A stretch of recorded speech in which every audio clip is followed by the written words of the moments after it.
Bonjour, nous sommes le 23 juin 2023 et aujourd'hui un petit exercice donc j'espère qu'il vous intéressera.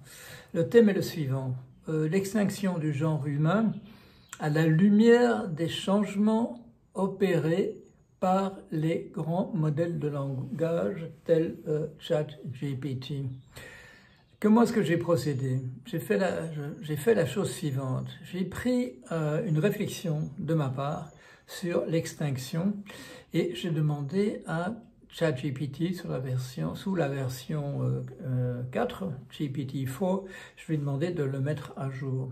Mon texte a été publié en 2022, il fait partie de ce volume qui s'intitule Humanism and its Discontents, malaise dans l'humanisme. Bon, j'avais copié le titre sur celui de Malaise dans la civilisation de Sigmund Freud.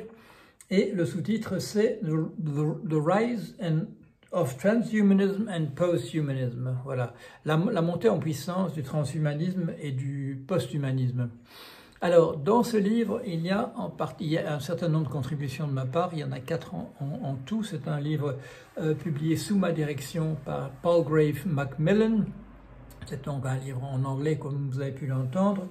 Et un de mes chapitres est appelé de la manière suivante « Le posthumanisme, le transhumanisme, le superhumanisme de Nietzsche et le méta-humanisme de Stefan Zorgner d'un point de vue adaptatif pour l'espèce ». Voilà. Et en particulier dans ce chapitre, j'envisage les attitudes possibles de l'humanité vis-à-vis de la menace d'extinction du genre humain. Alors, j'ai retenu 6 possibilités, 6 options possibles dans les attitudes qu'on peut envisager. La première, c'est le déni de l'extinction. La seconde, c'est l'acceptation de l'extinction. La troisième, ce sont les attitudes malthusiennes, de restreindre notre empreinte sur la Terre. La quatrième, je l'ai appelée « Le progrès l'emportera de toute manière ». La cinquième, ce sont les attitudes survivalistes. Et la sixième, c'est le départ, la colonisation de l'espace. Alors, qu'est-ce que j'ai fait? J'ai pris la version élaborée du texte.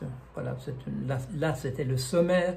J'ai donné à ChatGPT la version développée de ce passage et je lui ai demandé ce qu'il en pense, l'impact possible des grands modèles de langage du type justement voilà des GPT, quel impact est-ce que ça pourra avoir sur cette représentation que j'ai donnée des attitudes de l'humanité par rapport à l'extinction. Alors, voici ce qui est dit.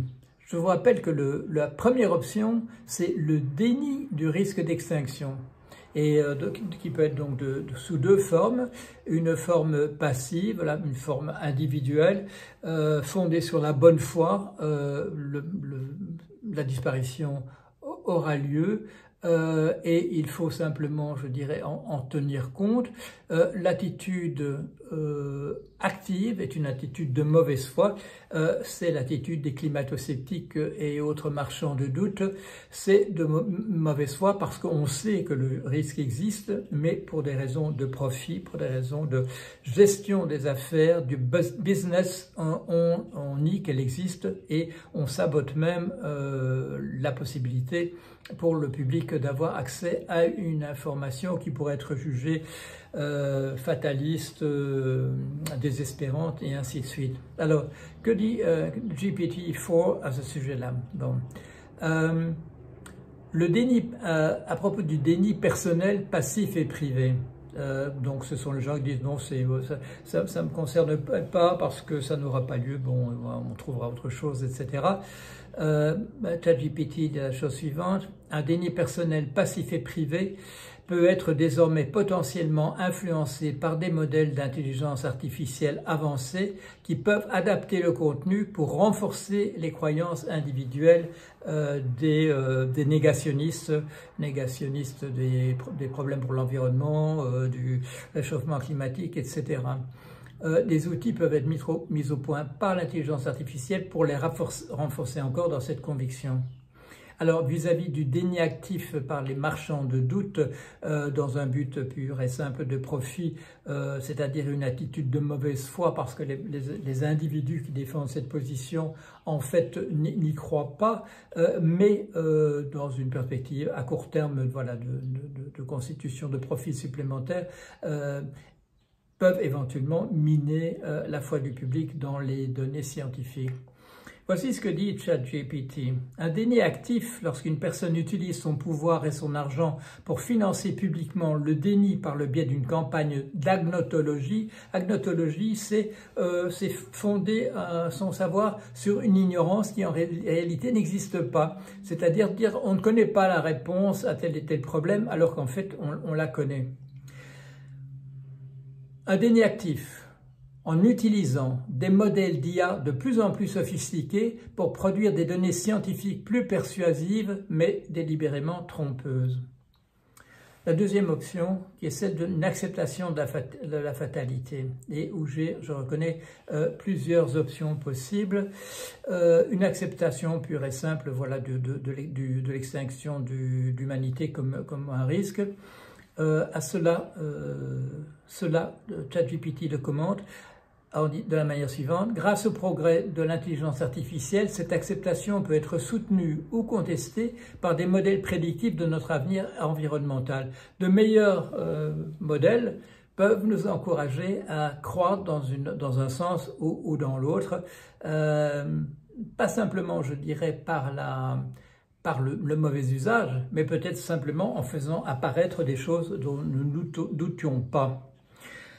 Deuxième type d'attitude à l'intérieur de cela, un processus de deuil pour le destin de la race humaine peut être guidé par un récit mondial de plus en plus numérisé et partagé, façonné en partie par les résultats de l'intelligence artificielle. J'entends là un petit peu cette idée d'une religion qui pourrait, par un sursaut, nous permettre de survivre au risque actuel de l'extinction. Une croyance en nous-mêmes qui nous conduirait à nous retrousser les manches.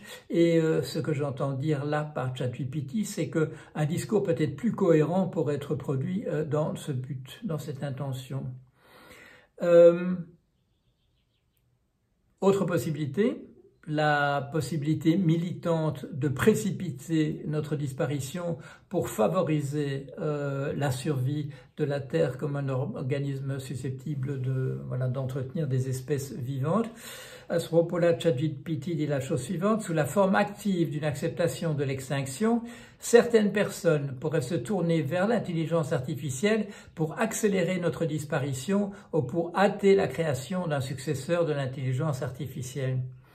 Et par rapport à l'alternative qui consisterait à produire des machines qui nous remplaceraient alors que nous aurions disparu en tant qu'espèce biologique parce que l'environnement ne le permettrait plus. Voilà ce que dit ChatGPT. La transmission de notre propre héritage aux générations futures de machines intelligentes auto-reproductibles, mieux à même de survivre dans un type d'environnement que nous n'avons pas su préserver. Dans ce cas, la montée en puissance du GPT-4 et d'autres IA similaires offre un mécanisme plus plausible pour la transmission de notre culture et de nos connaissances. Ces grands modèles de langage nous offrent augmente la probabilité de succès de ce remplacement de nous-mêmes par des machines intelligentes alors même que nous aurions, nous, disparu. Troisième option, celles qui sont de type malthusien, c'est-à-dire en restreignant notre empreinte, comme on dit, en essayant de restaurer la capacité de charge de l'environnement par rapport à une espèce envahissante et destructrice telle que la nôtre. Voilà ce que dit ChatGPT. Restaurer notre capacité à rester dans les limites de la capacité de charge et de notre environnement. À ce propos, les modèles d'intelligence artificielle comme GPT-4 pourraient jouer un rôle crucial dans la modélisation des impacts environnementaux et la proposition de stratégies d'atténuation efficaces. Pour ce qui est de la frugalité et donc la restriction volontaire de notre empreinte à la surface de la Terre, elle dit, ou il dit, une réforme individuelle par la frugalité volontaire peut éventuellement être guidée par les recommandations de l'IA pour un mode de vie durable. Pour ce qui est de l'eugénisme, qui est une autre attitude bien entendu malthusienne, moi qui ne rencontre pas l'assentiment de tout le monde en raison en particulier des usages abominables qui ont été faits de cette approche, à ce propos-là, ChatGPT dit la chose suivante. L'eugénisme, lorsque le filtrage des caractéristiques souhaitées par les générations futures est encouragé et mis en œuvre, éventuellement avec l'aide de modèles d'intelligence artificielle prédisant les combinaisons génétiques optimales. Enfin, quant à l'option, je dirais l'option malthusienne ultime, celle qui consiste pour une partie de l'humanité à vouloir se débarrasser entièrement de l'autre, celle qu'on peut appeler exterminisme, ChatGPT dit la chose suivante, l'exterminisme tel que le génocide pourrait être exacerbé par une mauvaise utilisation de la technologie de l'intelligence artificielle, en l'occurrence le GPT-4 et ses successeurs pour cibler des populations particulières. Pour ce qui est de la quatrième attitude possible, c'est-à-dire celle de la technologie nous sauvera de toute manière, ChatGPT commence cela de la manière suivante. Étendre la capacité de charge de l'environnement de l'espèce humaine grâce à l'innovation technologique, les modèles d'intelligence artificielle, y compris GPT-4, pourraient contribuer à ces innovations en aidant à concevoir les technologies plus durables et à prévoir leur impact. Pour ce qui est de la cinquième attitude possible, celle qu'on peut appeler celle du survivalisme, à propos des différentes options que j'avais relevées, s'abritant dans de nouveaux habitats souterrains ou immergés, ceux-ci pourraient être potentiellement conçus ou modélisés de manière plus effective par l'intelligence artificielle. Pour ce qui est des modifications génétiques qui nous permettraient de vivre dans des environnements de plus en plus dégradés, ChatGPT fait ce commentaire suivant. Par des modifications génétiques visant à nous rendre plus résistants, l'IA, l'intelligence artificielle, offrant des modèles prédictifs des résultats envisageables. Enfin, pour ce qui est, je dirais, de l'attitude ultime dans ce sens, par le téléchargement de notre personnalité sous forme de logiciel dans des machines à base de silicium, ChatGPT commente « Cette voie est rendue plus plausible par l'avènement d'intelligence artificielle plus sophistiquées telles que GPT-4, mais dans la même direction. » Et enfin, pour ce qui est de la sixième option, c'est-à-dire d'abandonner purement et simplement la Terre pour aller s'installer dans d'autres environnements, ChatGPT fait le commentaire suivant. À propos de la colonisation de nouveaux environnements, des modèles d'intelligence artificielle comme GPT-4 pourraient contribuer à cet effort en aidant à concevoir de nouveaux habitats spatiaux, à planifier des missions, voire à piloter des vaisseaux ou des rovers dans des environnements inhospitaliers. L'identification et la sélection d'exoplanètes propices à l'habitation humaine pourraient également être assistées par l'IA, en utilisant de vastes quantités de données astronomiques pour permettre de faire à partir des prédictions qui pourraient être faites. Alors, pourquoi est-ce que ça me paraît intéressant? Pourquoi? Parce que j'ai une surprise.